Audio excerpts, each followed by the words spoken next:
हे भोलेनाथ, आपके इस वीडियो को जो भी लाइक करे और कमेंट में हर हर महादेव लिखे, उसकी गरीबी दूर कर देना, उसकी हर मनोकामना पूर्ण कर देना। दोस्तों, सावन शुरू होने से पहले या फिर सावन के महीने में अपने घर ले आना मात्र 10 रुपए की ये एक चीज, छप्पड़ फाड़ कर आएगा पैसा।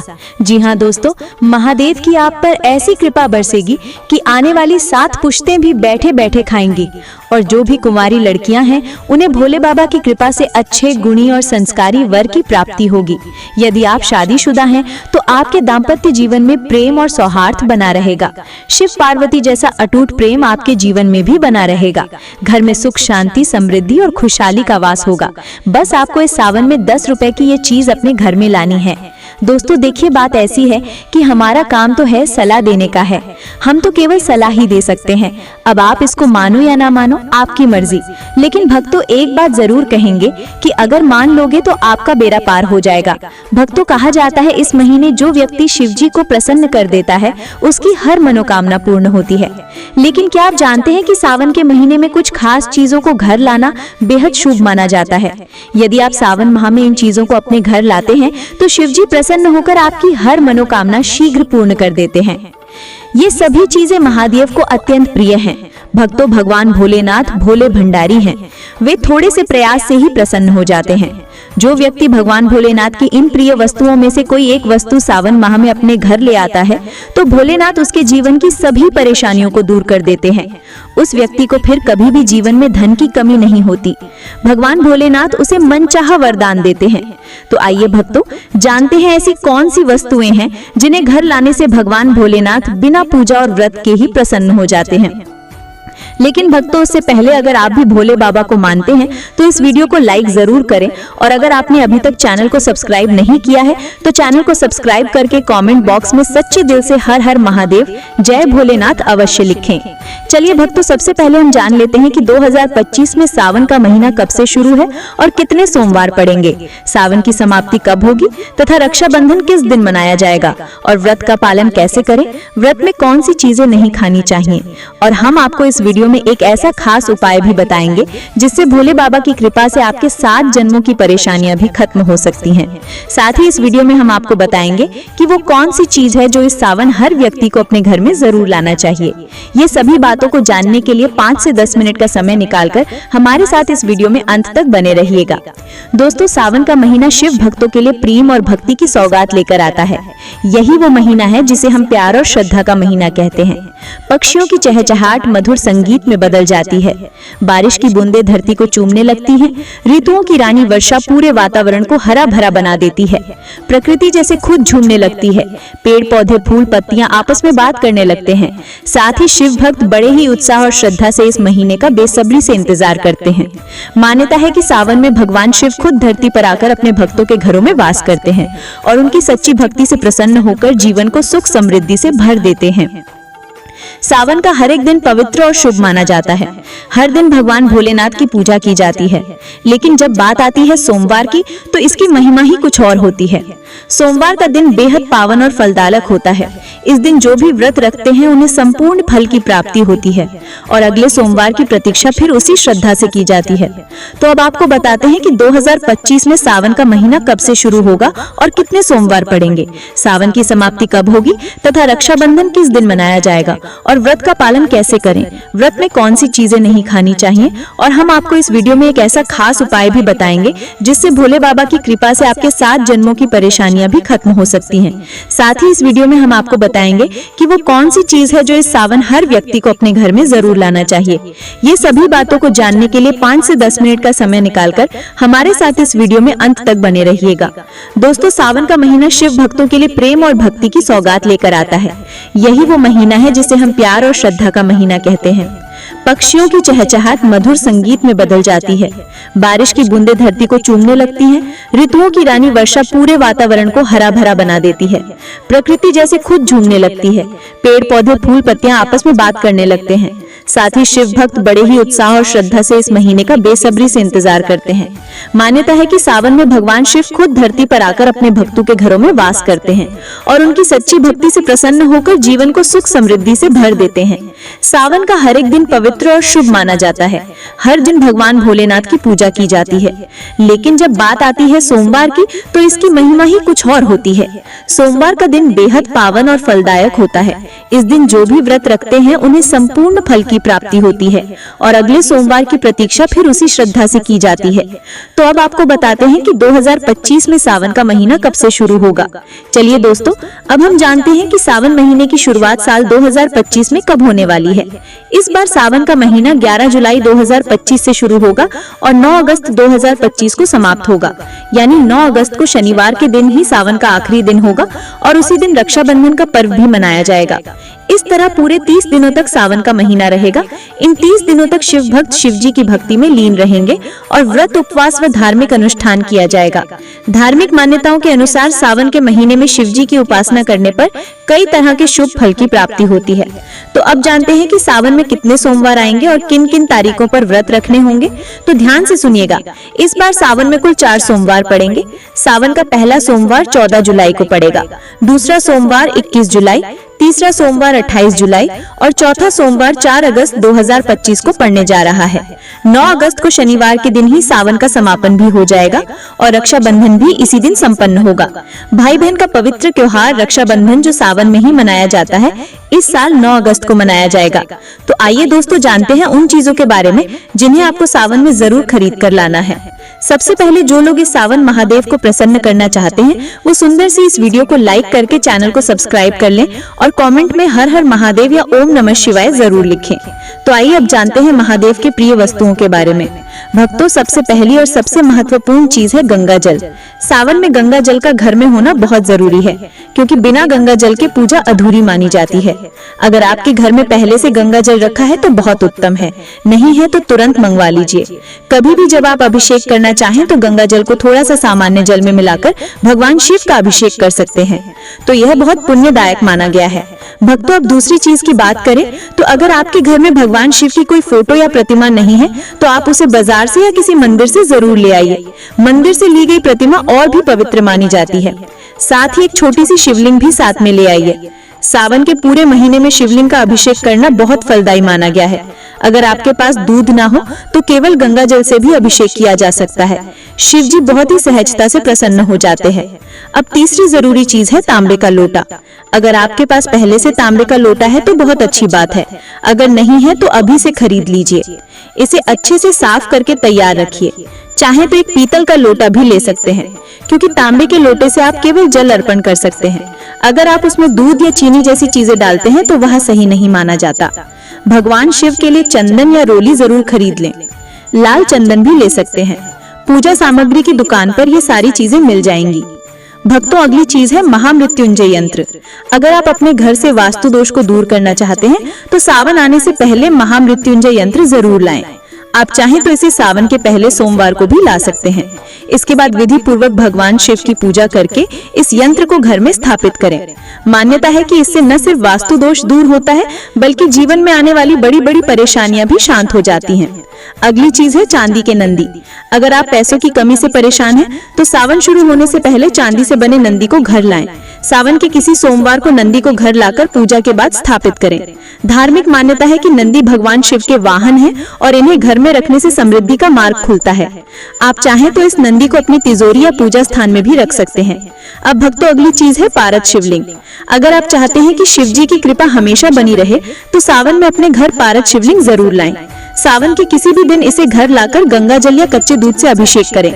मान्यता है कि पारद शिवलिंग की स्थापना से घर में सुख, समृद्धि और शांति बनी रहती है। भोलेनाथ की कृपा से जीवन में नए अवसर और सकारात्मकता आती है। अब अगला चीज है डमरू। अगर जीवन में रुकावटें और परेशानियां लगातार बनी हुई हैं, तो सावन के महीने में डमरू जरूर घर लाएं। पूजा के समय इसे बजाएं और फिर इसे अपने घर के मंदिर में रखें। मान्यता है कि डमरू की ध्वनि से नकारात्मक ऊर्जा दूर होती है और घर का वातावरण पवित्र बनता है। इसके साथ ही वास्तु दोष भी दूर होता है और सकारात्मक ऊर्जा का संचार होता है। भक्तों, अगली चीज है बेलपत्र। बेलपत्र को शिव पूजन में सबसे आवश्यक माना गया है। शास्त्रों के अनुसार सावन में शिवलिंग पर बेलपत्र अर्पित करने से सभी पाप नष्ट होते हैं और मनचाही कामनाएं पूरी होती हैं। यदि आप बेलपत्र का पौधा घर में लगाते हैं तो यह नकारात्मक ऊर्जा को दूर करता है और घर में शांति बनाए रखता है। सावन शुरू होने से पहले बेलपत्र घर में लाकर पूजन स्थल पर रखें। फिर देखिए शिव कृपा कैसे बरसती है। तो इस सावन इन 5 चीजों को घर लाकर आप भगवान शिव की विशेष कृपा पा सकते हैं। भक्तों, अब हम आपको सावन की पूजा से जुड़ी कुछ जरूरी चीजें भी बता देते हैं, जो आपको सावन के महीने में भगवान शिव की पूजा के लिए पहले से ही तैयार रखनी चाहिए। और कौन कौन सी चीजें खरीदना चाहिए। कई बार क्या होता है कि हम छोटी छोटी चीजें भूल जाते हैं कि क्या खरीदना है और क्या नहीं, कंफ्यूजन बनी रहती है। लेकिन अगर आप पहले से ही ये चीजें खरीद कर रख लेंगे तो पूजा के समय कोई अड़चन नहीं आएगी और पूजा सरल और सफल हो जाएगी। सबसे पहली चीज है भस्म। भस्म भोलेनाथ को सबसे अधिक प्रिय है। सावन मास में आप शिव मंदिर से भस्म लाकर पूजा स्थल में रख सकते हैं। इस भस्म के साथ शिव पूजा करने से बहुत लाभ होता है और बची हुई भस्म को तिजोरी में या धन संग्रह के स्थान पर रखा जा सकता है। इससे धन की कभी कमी नहीं होती और भोलेनाथ की कृपा से सभी कष्ट दूर हो जाते हैं। भक्तों, दूसरी चीज है रुद्राक्ष। रुद्राक्ष भी भोलेनाथ को अत्यंत प्रिय है। मान्यता है कि शिवजी साक्षात इसी रुद्राक्ष में निवास करते हैं। रुद्राक्ष को सावन माह में घर लाने से सुख, सौभाग्य और समृद्धि की प्राप्ति होती है। इसके अलावा शिवजी की कृपा से जीवन की कई समस्याओं से छुटकारा मिल जाता है। भक्तों, रुद्राक्ष एक प्रकार का फल होता है। इसे शिवजी का ही अंश माना जाता है। शिव पुराण में बताया गया है कि रुद्राक्ष की उत्पत्ति शिवजी के आंसुओं से हुई है। अगर आप रुद्राक्ष की माला धारण करने के बारे में सोच रहे हैं तो सावन का महीना इसके लिए सबसे उत्तम है। मान्यता है कि रुद्राक्ष को धारण करने से न सिर्फ आपके ऊपर सभी प्रकार के अशुभ ग्रहों का प्रभाव कम होता है, बल्कि ये शांति और सुकून भी प्रदान करता है। 2 मुखी रुद्राक्ष को धारण करने से आप अपने परिवार के लोगों में संतुलन स्थापित कर सकते हैं। भक्तों, आप चाहें तो गौरी शंकर रुद्राक्ष को पहनकर अपने वैवाहिक संबंधों में मिठास को बढ़ा सकते हैं। भक्तों, अगली वस्तु है गंगा जल। भोलेनाथ को जल एवं गंगा जल दोनों ही प्रिय होते हैं। यही वजह है कि शिवलिंग पर बस 1 लोटा जल चढ़ाने से ही शिवजी प्रसन्न हो जाते हैं। गंगा जल महादेव को अत्यधिक प्रिय है। गंगा जी को महादेव ने अपने सिर पर विराजमान किया हुआ है। ऐसे में यदि आप सावन के महीने में गंगा जल लाकर उसे शिवजी का अभिषेक करें तो आपको उनका आशीर्वाद जरूर प्राप्त होगा। भोलेनाथ आपके घर में धन की वर्षा कर देंगे। आपको कभी आर्थिक तंगी का सामना नहीं करना पड़ेगा। थोड़ा सा गंगा जल सावन के माह में अपने मंदिर में लाकर अवश्य ही रखना चाहिए। ऐसा करने से भोलेनाथ का आशीर्वाद सदा बना रहता है। अगली चीज है बेलपत्र। भक्तों, पौराणिक कथाओं में शिव पूजा में बेलपत्र के महत्व को बताया गया है। मान्यता है कि सावन मास में शिवजी को बेलपत्र अर्पित करने से हर मनोकामना पूर्ण होती है। लेकिन यदि सावन माह में बेलपत्र आसानी से ना मिले तो आप चांदी का बेलपत्र बनवाकर उसे घर ले आएं और फिर उसे धोकर रोजाना शिवजी को अर्पित करें। सावन माह के बाद इसे अपने धन रखने के स्थान पर तिजोरी में रख दे। भक्तों, ऐसा करने से भगवान भोलेनाथ की कृपा से घर में सुख समृद्धि बनी रहती है और कार्य में आ रही रुकावटें दूर हो जाती हैं। अगली वस्तु है पारस शिवलिंग। पारस और शिवजी का एक खास संबंध माना जाता है। कहते हैं यदि सावन में पारस शिवलिंग को घर लाकर उसकी रोज पूजा की जाए और अभिषेक किया जाए तो आपके ऊपर से हर तरीके के दोष समाप्त हो जाएंगे। यह भी मान्यता है कि जो भक्त पारस शिवलिंग की पूजा करता है भगवान महाकाल उसकी स्वयं रक्षा करते हैं। ये शिवलिंग घर में सुख और शांति लाता है। इससे घर में कोई बीमारी नहीं रहती और धन धान्य में भी वृद्धि होती है। भक्तों, अगली चीज है त्रिशूल। त्रिशूल भगवान भोलेनाथ का अस्त्र है। यह हमेशा भगवान भोलेनाथ के साथ रहता है। भक्तों, त्रिशूल को बहुत पूजनीय माना जाता है क्योंकि यह 3 लोक और त्रिदेवों का प्रतीक माना जाता है। भगवान भोलेनाथ के साथ त्रिशूल का भी पूजन किया जाता है। त्रिशूल का पूजन करने से नकारात्मक ऊर्जा नाश होता है और शत्रुओं से लड़ने की ताकत भी मिलती है।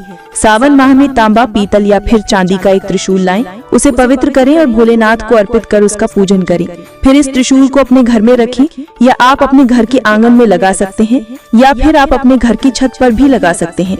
इस तरह त्रिशूल रखने से भोलेनाथ की कृपा से घर में नकारात्मक ऊर्जा जो होती है वो नष्ट हो जाती है। घर में बुरी शक्तियों का प्रभाव कम हो जाता है।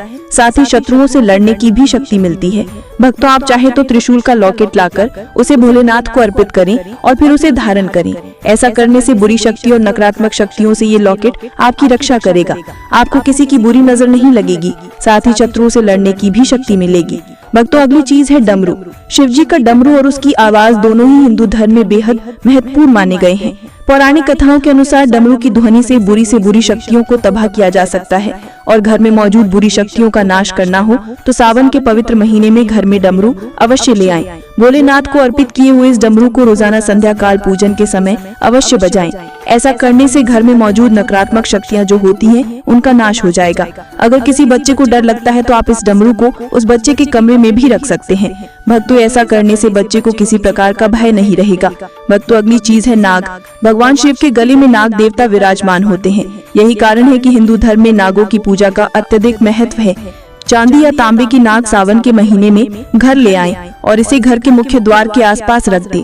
भक्तों आप घर के अंदर भी मुख्य द्वार के पास इसे रख सकते हैं। यदि आपको चोरी होने का डर है तो आप इसे छुपा कर रख सकते हैं और रखने से पहले आप इसे पवित्र कर इनका पूजन अवश्य करें। ये नाग देवता घर में आने वाली बुराई को मुख्य द्वार से ही वापस लौटा देंगे। यदि आप पितृदोष या कालसर्प दोष से पीड़ित हैं, तो सावन माह से पहले या फिर सावन माह के पहले दिन, सावन माह के आखिरी दिन आप एक नाग नागिन का जोड़ा लेकर अपने घर आए। आपको चांदी के नाग नागिन का जोड़ा लाना है और इसे पवित्र करके भोलेनाथ के पास अपने मंदिर में रखें और भोलेनाथ का पूजन करने के पश्चात रोजाना आप नाग नागिन पर हल्दी, कुमकुम और अक्षत पुष्प चढ़ाकर इनका पूजन करें। पूरे सावन माह में आपको इनका पूजन करना है और सावन माह के आखिरी दिन श्रावण पूर्णिमा के दिन इस नाग नागिन के जोड़े को आप भगवान भोलेनाथ के शिवलिंग पर रखें। शिवलिंग पर रखने से पहले शिवलिंग पर पंचामृत से अभिषेक करें और फिर नाग नागिन के जोड़े को शिवलिंग पर रख दें और भोलेनाथ से दोष और कालसर्प दोष दूर करने की प्रार्थना करें। भक्तों ऐसा करने से भोलेनाथ की कृपा से पितृदोष और कालसर्प दोष तुरंत ही दूर हो जाता है। मित्रों ये सभी चीजें भगवान भोलेनाथ को अत्यधिक प्रिय हैं। भगवान भोलेनाथ की कृपा प्राप्त करने के लिए सावन माह शुरू होने से पहले या फिर सावन माह में आप इन वस्तुओं को अपने घर अवश्य लाएं। भक्तों भगवान शिव को धतूरा अति प्रिय है, इसलिए इसका प्रयोग उनकी पूजा में किया जाता है। ऐसा मान्यता है कि ऐसा करने से व्यक्ति भयमुक्त होता है और उसके जीवन में समस्याओं का निवारण शीघ्र हो जाता है। सावन के महीने में आप घर के बाहर धतूरे का पौधा लगा सकते हैं। भक्तों श्रावण मास को लेकर शिव पुराण में ये कथा बताई गई है कि सावन के महीने में ही समुद्र मंथन हुआ था। इसी महीने में भगवान शिव ने मंथन से निकले हलाहल विष को अपने कंठ में धारण किया था और इस वजह से उनका कंठ नीला हो गया था। भगवान शिव का एक नाम नीलकंठ होने के पीछे यही वजह है। इसी प्रकार से आज के युग में भी अगर कहीं किसी स्थान पर बुरी शक्तियों का अत्याचार बढ़ जाता है तो भगवान शिव किसी न किसी रूप में वहां आकर बुरी शक्तियों का नाश करते हैं। दोस्तों शास्त्रों के अनुसार माना जाता है कि एक त्रिशूल अगर किसी मंदिर में भेंट किया जाए या अपने हाथों से खुद लगाया जाए तो ऐसे व्यक्ति को जन्मों तक गरीबी का सामना नहीं करना पड़ता। भगवान शिव की कृपा ऐसे व्यक्ति पर हमेशा बनी रहती है। सावन सोमवार पर मंदिरों में एक त्रिशूल अवश्य दें। खास सावन सोमवार के दिन ही ऐसा करें, लेकिन बाकी दिन भी आप ऐसा कर सकते हैं। दोस्तों सावन सोमवार पर मोरपंख अवश्य घर में लाना चाहिए। किसी खास मौके पर ही मोरपंख घर में लाना चाहिए। बहुत ही शुभ और मंगलकारी माना जाता है। मोरपंख कई शक्तियों से भरा पड़ा है। जहाँ होता है मोरपंख उस घर में गरीबी कभी नहीं आती। ऐसे घर पर सदैव भगवान कृष्ण की कृपा हमेशा बनी रहती है। भक्तों आगे की जानकारी बताने से पहले आपसे एक रिक्वेस्ट करते हैं कि अगर आप इस चैनल पर नए हैं तो चैनल को सब्सक्राइब करके वीडियो को एक लाइक जरूर करें। साथ ही आप अपनी राशि को कमेंट बॉक्स में जरूर डाल दें, क्योंकि हम राशि से जुड़ा भाग्य भी बताते हैं और भाग्य में चल रही परेशानियों को तत्काल दूर करने के लिए आसान से आसान उपाय भी बताते हैं। इसलिए आप अपनी राशि कमेंट बॉक्स में जरूर डाल दें। भक्तों बात करते हैं हरी और लाल चूड़ियों की, जो सावन में बहुत महत्व रखती हैं। आप अभी से हरी चूड़ियां और लाल चूड़ियां खरीद कर रख लें। पहले सावन सोमवार को ही इन चूड़ियों को माता गौरी को चढ़ा दें, फिर पूरे सावन में आप इन्हें पहन सकती हैं। अगर चाहें तो आगे पीछे लाल चूड़ी भी पहन सकती हैं, जो माता पार्वती के लिए होती है। हरे रंग की चूड़ी शिव जी को प्रिय है और जब भी आपको कांच की हरी लाल चूड़ियां मिले जरूर खरीद कर पहले से रख लें। अब एक और महत्वपूर्ण बात महिलाओं के लिए है। जब भी आप सावन सोमवार का व्रत रखें और उस दिन पूजन करें तो 16 श्रृंगार करके ही पूजन करें। ऐसा करने से पति की उन्नति और घर की खुशहाली होती है। महिला अगर सावन सोमवार को पूरे 16 श्रृंगार के साथ पूजन करती है तो महादेव अत्यंत प्रसन्न होते हैं। और सावन सोमवार में जो 4 सोमवार पड़ रहे हैं उनमें से किसी एक सोमवार को आपको माता पार्वती को पूरा श्रृंगार का सामान जरूर चढ़ाना है। और उसमें जो सबसे महत्वपूर्ण चीज है वो है सिंदूर। सिंदूर आप माता रानी को जरूर चढ़ाएं, क्योंकि इससे माता रानी आपकी सुहाग की रक्षा करेंगी और आपके पति की आयु और तरक्की में आशीर्वाद देंगी।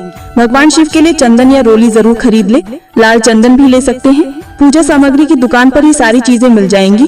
तो भक्तों ये सभी बातें बहुत जरूरी हैं, जो आपको सावन शुरू होने से पहले ही प्लान करके रखनी चाहिए, ताकि जब सावन आए तो आप पूरी श्रद्धा और नियम के साथ भगवान शिव की पूजा कर सके। दोस्तों शिव पुराण के अनुसार माना जाता है कि सावन सोमवार पर व्रतधारी को धतूरा अवश्य खा लेना चाहिए। भले ही आप थोड़ा सा खाएं, लेकिन जरूर खाएं, इससे व्रत पूरा हो जाता है। इस दिन धतूरा खाने से संपूर्ण फलों की प्राप्ति हो जाती है। अगर आप धतूरा नहीं खाते हैं तो इसे थोड़ा बहुत चख लें। अब एक और बहुत जरूरी बात खासकर उन घरों के लिए जहाँ नॉनवेज या मांसाहार का सेवन होता है। अगर आपके घर में कोई नॉनवेज खाता है और सिर्फ एक ही चूल्हा है जिस पर सारा खाना बनता है, तो सावन शुरू होने से पहले आप एक अलग चूल्हा जरूर खरीद लें, क्योंकि जिस चूल्हे पर मांसाहार बना है उस पर व्रत का खाना, फलाहार या भोग नहीं बनाना चाहिए। सावन साल में एक बार आता है, इसका पवित्रता से पालन करना चाहिए। आप चाहे तो एक छोटा सा चूल्हा या इंडक्शन चूल्हा ले लीजिए और उस पर सिर्फ व्रत का खाना बनाएं। साथ ही अलग बर्तन भी रखें। व्रत का खाना उसी चूल्हे या बर्तन में नहीं बनना चाहिए जिसमें मांसाहार बनता है। ये बात बहुत ध्यान देने वाली है। बस दोस्तों, आज की वीडियो में इतना ही। अगर आपको ये वीडियो पसंद आया हो तो लाइक जरूर कर देना, कमेंट में हर हर महादेव लिखना मत भूलना, और ऐसी भक्ति भरे वीडियो के लिए हमारे चैनल को सब्सक्राइब जरूर कर लेना। इस वीडियो को अपने दोस्त और परिवार के साथ शेयर करो ताकि महादेव की कृपा सब तक पहुँचे। धन्यवाद। हर हर महादेव दोस्तों, धन्यवाद।